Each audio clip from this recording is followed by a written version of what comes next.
Welcome to Module 5. We're going to take a look at the connection with community.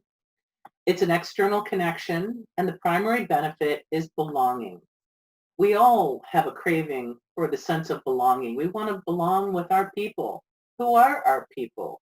They're the people who are like-minded. They share values. We want to collaborate with them. Perhaps there's a common goal that we're trying to achieve.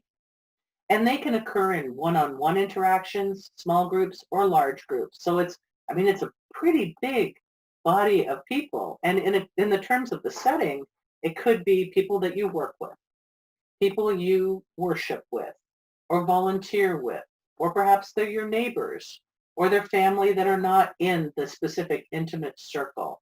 So it's all these different people that you cross paths with and you interact with through your life. A couple of characteristics. To be satisfying as a connection, they're reciprocal in nature. I mean, sometimes we give, sometimes we receive, but you can't always be giving or receiving. It's more of a reciprocal that we tend to find are more satisfying, and that you're there by choice. So those are a couple of things. I want to share a quick story about a friend who was really known in our community as an incredible volunteer. I mean, for years and years and years, she had generously given her time, and she had retired, and she was exhausted. And she actually bought herself a T-shirt that said, "Stop me before I volunteer again." She had a really hard time saying no. Maybe you can relate to that. That's a very common challenge my clients bring. She had trouble managing boundaries, also a common challenge if you experience that. We're going to be talking about those things over the coming weeks and months.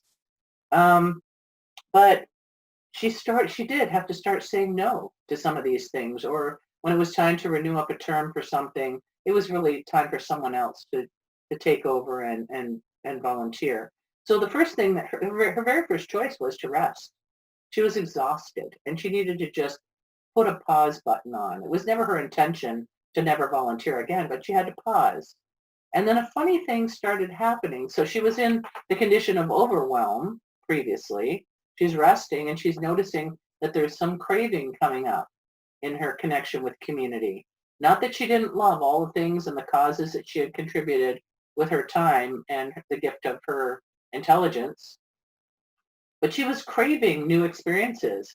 So she started up slowly. She actually dialed back the amount of volunteering that she was doing.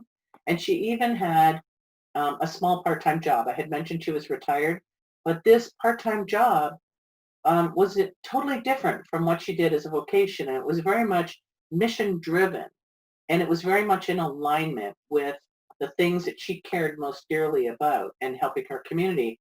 And surprise, surprise, she started forming a whole new set of connections with community who also shared these values, and they were working towards a common goal. Again, people ask, what's the right number? You get to determine that. And again, you've got the internal barometer of craving or overwhelm or just right, and you want to manage towards that by probably a series of decisions. I invite you to check out the workshop that's associated, the worksheet that's associated with this module. Take a few minutes and just think about, how satisfied am I with my connections with community? And then work through some of the questions.